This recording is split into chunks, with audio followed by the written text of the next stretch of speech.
आपका फिर से स्वागत है। मैं विवेक बिंद्रा, मोटिवेशनल स्पीकर। आज एक ऐसे आदमी की बात करूंगा जो आपके दिल में मोटिवेशन की आग लगा सकता है। इसका नाम है माइकल फेल्प्स।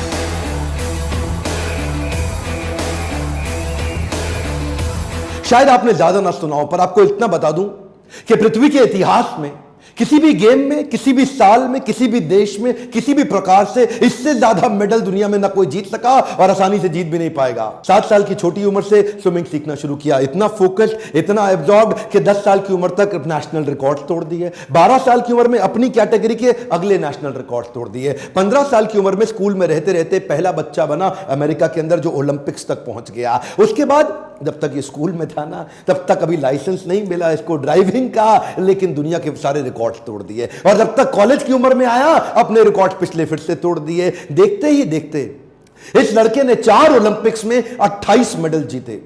एक हमारा देश भी है ना प्यारा, भारत देश, हाँ, इसने 24 ओलंपिक्स में 28 मेडल जीते। 1985 में बाल्टीमोर अमेरिका में इसका जन्म हुआ। 2004, 8, 12 और 16 चारों ओलंपिक्स में सबसे ज्यादा मेडल जीतने वाला पृथ्वी में एक ही इंसान बना। आज तक के इतिहास में इसको बोला जाता है most decorated Olympian in the planet earth. Decorated Olympian को जरा मैं हिंदी में अपने देश में समझा देता हूं। मैं डेकोरेटेड ओलंपियन का मतलब आभूषित, आभूषणों से सुसज्जित, आभूषित, डेकोरेटेड। और कौन से आभूषण? गोल्ड मेडल के आभूषण।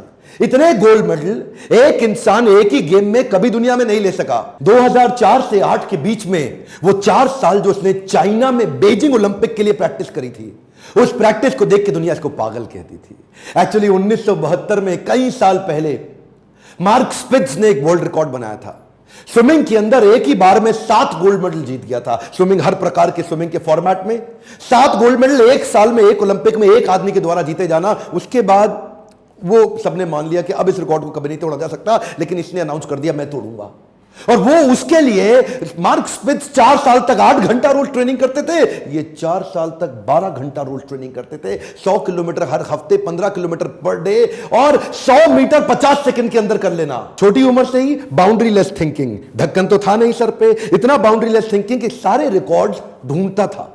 स्विमिंग में जितने भी प्रकार के रिकॉर्ड्स बने हैं उनको सामने पेपर पे लाता था, प्लान करता था और उस रिकॉर्ड को तैयारी के साथ तोड़ देता था। उस रिकॉर्ड को तोड़ने के बाद जो नया रिकॉर्ड बनाता उसको फिर से तोड़ देता था, और उसके बाद जो नया रिकॉर्ड बनाता उसको फिर से तोड़ देता था। अपने रिकॉर्ड बना के अपने ही रिकॉर्ड को तोड़ तोड़ के इतने रिकॉर्ड बना लिए कि यह भी एक रिकॉर्ड बन गया कि इतने रिकॉर्ड कोई कैसे बना सकता है। केवल इसके रिकॉर्ड्स बताना इस वीडियो के अंदर मेरा मकसद नहीं है। मैं तो मेरे प्यारे देशवासियों को तैयार कराना चाहता हूं कि वो कैसे ऐसी विचारधारा ला सके, वो कैसे ऐसा थॉट प्रोसेस, ऐसा एटीट्यूड, बर्निंग डिजायर क्रिएट कर सके। इतना आसान नहीं था इसका जीवन। जो उसका बचपन था बहुत संघर्षपूर्ण बीता।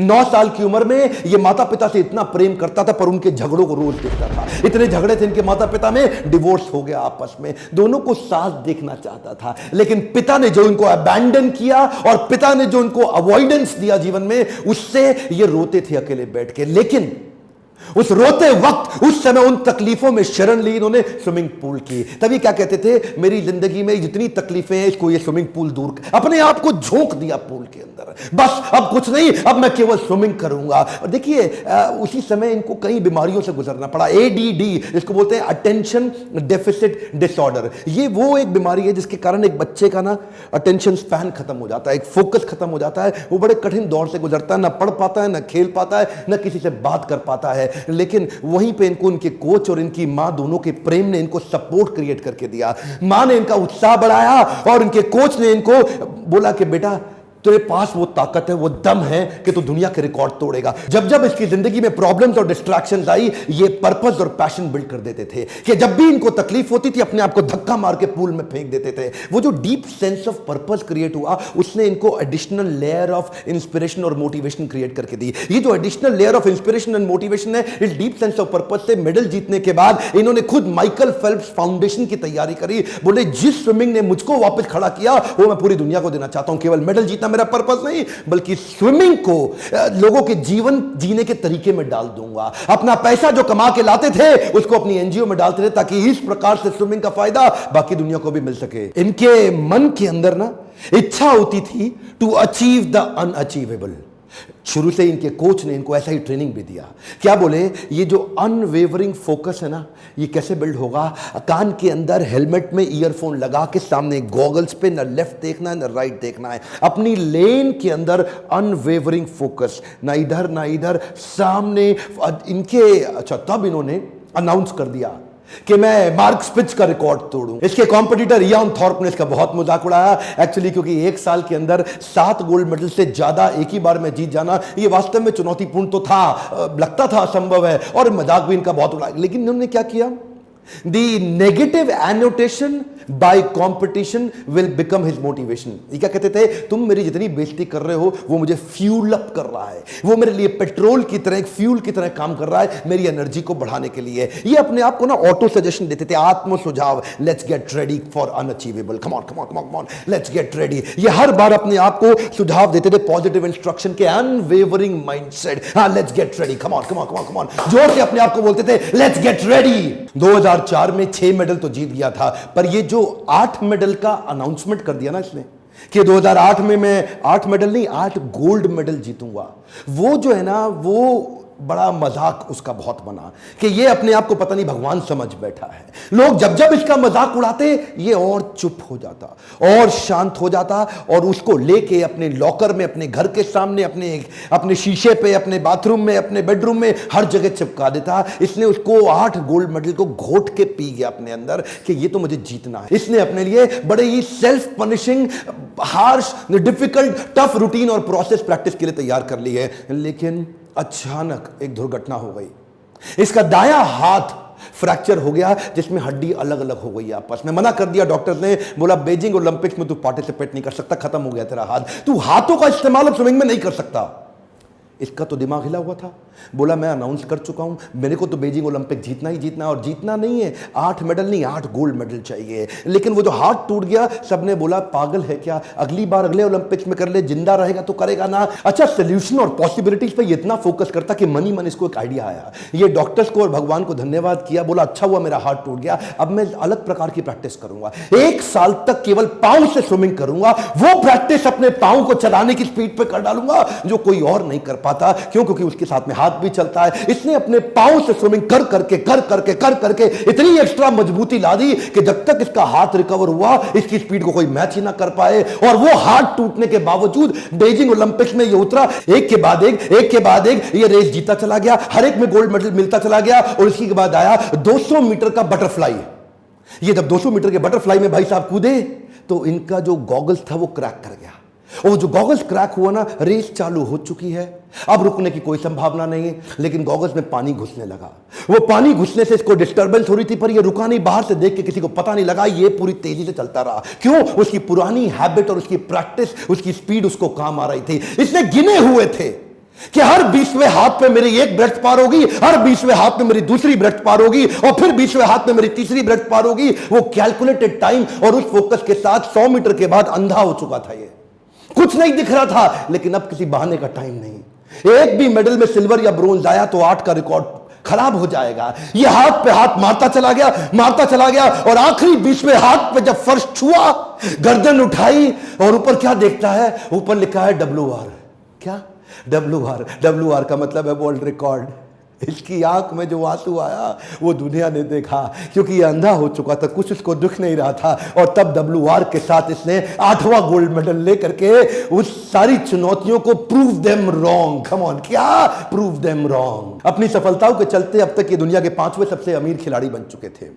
कई नए दोस्त आए, नए रिश्ते बने, और जो प्रेम का पुराना खोखलापन था वो पैसे से, सफलता और रिस्पेक्ट से भर नहीं जाता। शायद उसी के चलते ये उसी प्रेम और संतुष्टि की तलाश में कुछ गलत आदतों में पड़ गए, और जिसी के चलते इनको कुछ ही समय के अंदर DUI, जिसको बोलते हैं driving under the influence of intoxication, उसके चलते इनको 2 बार जेल में भी डाला गया, रिक्रिएशनल ड्रग्स के साथ पकड़ा गया, पार्टी के स्मोकिंग लॉट में इनको पकड़ा गया कई बार। ये तो वो चीजें हैं जो पूरी तरह से मीडिया कवरेज में भी आई, जेल तक इनको जाना पड़ा, इनको बैन भी लगा टेम्पररी स्विमिंग के लिए। वो सारी तकलीफों ने इनको पूरी तरह झकझोर दिया। लोगों ने इनसे पूछा कि इतनी सफलता के बाद ये फेलियर देख के कैसा लग रहा है?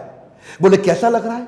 कुछ नहीं लग रहा, हो गया फेलियर, कोई बात नहीं, हो गया, इंसान हूं, मुझसे भी गलती हो सकती है, हो गया, लेकिन अब नहीं करूंगा। मैं इतनी दूर आया हूं यहां तक रहने के लिए नहीं और आगे जाने के लिए। अब नहीं करूंगा, जो हो गया पुनर्जन्म, नया जीवन स्टार्ट, रीस्टार्ट करने जा रहा हूं। बाउंस बैक किया, वापस खड़ा हुआ, उधर सपोर्ट सिस्टम काम आया। इसकी माता जी जो इसकी मदर थी, जिन्होंने इसको आज तक इतना बड़ा ताकत दी, और इनका वो इटरनल कोच जो आज तक इनका कोच है, जो बचपन से इनका, उन्होंने आकर के इसको खड़ा किया। इन्होंने दूसरे स्पोर्ट्स में नजर डालनी शुरू करी कि बाकी खिलाड़ी कैसे खेलते हैं, वापस खड़े हो गए। 2012 में संन्यास ले चुके माइकल फेल्प्स 2014 के अंदर फिर अपने आप को खड़ा करने की कोशिश करी। Roger Federer, Rafael Nadal, Tiger Woods, ये दूसरे खेलों के खिलाड़ियों को देख के फिर से इंस्पिरेशन गैदर किया, बुरी आदतों से अपने आप को निकालने का प्रयास किया। कृष्ण कहते हैं गीता के अंदर, भोग ऐश्वर्य प्रसक्ता नाम तया फृत चेतसाम व्यवसायत्मिका बुद्धि समाधो न विधीयते। जो आदमी भोग और ऐश्वर्य, भोग ऐश्वर्य प्रसक्ता नाम, भोगा इंजॉयमेंट और ऐश्वर्य मतलब पैसा, धन, धनाढ्य, जो भी आदमी भोग ऐश्वर्य प्रसक्ता नाम इन दोनों में अटैच होता चला जाएगा, उसके साथ क्या होगा, व्यवसायत्मिका बुद्धि, उसकी फोकस्ड इंटेलिजेंस, समाधो न विधीयते, वो समाधि में प्रवेश कर ही नहीं सकता। समाधि का मतलब क्या हुआ, अनवेवरिंग इंटेलिजेंस, वही इंटेलिजेंस जिसने इसको 2008 और 12 में सफलता दिलाई, वो इंटेलिजेंस गायब होती हुई दिखाई पड़ी। क्यों, भोग ऐश्वर्य प्रसक्ता नाम, दुनिया के 5वें सबसे अमीर खिलाड़ी बन चुके थे। भोगा और ऐश्वर्य ये आपको गोल से हमेशा दूर कर देगा। आपके लिए लेसन है, कम ऑन, आपसे बात कर रहा हूं, ध्यान दीजिए। भोग ऐश्वर्य प्रसक्ता नाम, जो भी आदमी पैसा आने के बाद भोगा और ऐश्वर्य में प्रवेश कर जाता है, समाधो न विधीयते, वो समाधि में प्रवेश नहीं कर सकता। डीप एब्जॉर्प्शन खत्म हो जाएगा, फोकस्ड इंटेलिजेंस खत्म हो जाएगी। भोग ऐश्वर्या से बाहर निकले और 2016 की तैयारी करी और दोबारा 5 गोल्ड मेडल के साथ फिर से बाउंस बैक किए। दुनिया भर में ये एक ही व्यक्ति ऐसा है जो 28 में 23 गोल्ड मेडल ले लिए, 28 मेडल ओलंपिक्स में, इनके अलावा किसी के पास नहीं है। एक आंकड़ा आपको देना चाहता हूं जो थोड़ा दुखी तो करेगा पर सीख, लर्निंग बहुत बड़ी देगा। पिछले लगभग 100 सालों के अंदर हमारा पूरा भारत मिलकर के 24 ओलंपिक्स में 57 खेलों को जोड़ के, समर ओलंपिक्स, विंटर ओलंपिक्स, 57 खेलों को जोड़ के पिछले 24 ओलंपिक्स के अंदर केवल 9 गोल्ड मेडल जीत सका। ये भाई साहब अकेले, एक हम पूरा देश नहीं, अकेले 4 ओलंपिक्स के अंदर 23 गोल्ड मेडल जीत गए। हमारा पूरा देश मिलके 9, ये अकेला 23 गोल्ड मेडल। इसमें और हमारे में एक कॉमन चीज है, वो क्या है, हमारे भी टोटल 28 मेडल हैं, इसके भी टोटल 28 मेडल हैं, लेकिन इसके 28 मेडल में 23 गोल्ड हैं और हमारे 28 मेडल में केवल 9 गोल्ड हैं। ये पूरा देश मिलके इसकी एक आदमी की बराबरी नहीं कर पा रहा। आपको एक माइकल फेल्प्स का सारांश में मैसेज दे दूं, सैटरडे हो या संडे, हॉलीडे हो या बर्थडे, क्रिसमस डे हो या एनी डे, साल में 365 दिन और लीप ईयर में 366 दिन, 12 घंटे का ट्रेनिंग रोज करना है।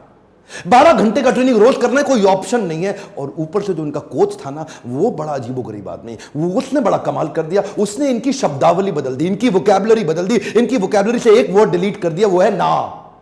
नो वर्ड, ना वर्ड डिलीट ही कर दिया। बोला ये नहीं हो सकता, वो नहीं हो सकता, कुछ नहीं, ये हो सकता है, वो हो सकता है, सब कुछ। 365 दिन लगातार कंसिस्टेंट ट्रेनिंग, इसको बोलते हैं एक्सट्रीम डिसिप्लिन। 100 जगह पे 1 फुट गड्ढा खोदने से पानी नहीं मिलता, एक जगह पे 100 फुट गड्ढा खोदने से पानी निश्चित रूप से मिल जाता है। यही डिसिप्लिन हमारे देश को बिल्ड कराना है। इस वीडियो को एक रिक्वेस्ट कर रहा हूं, थोड़ा सा तो आपको भी करना पड़ेगा, उठा के आग की तरह फैला दो हर एक स्टूडेंट को, स्पोर्ट्समैन को और स्पोर्ट्स मिनिस्टर तक, और उस बच्चे को पहुंचा दो इस वीडियो जो आग लगा सके। अगली बार ओलंपिक्स में अगर यह वीडियो थोड़ा भी मदद कर सके तो देश का भविष्य बदलने में मेरा साथ दीजिएगा।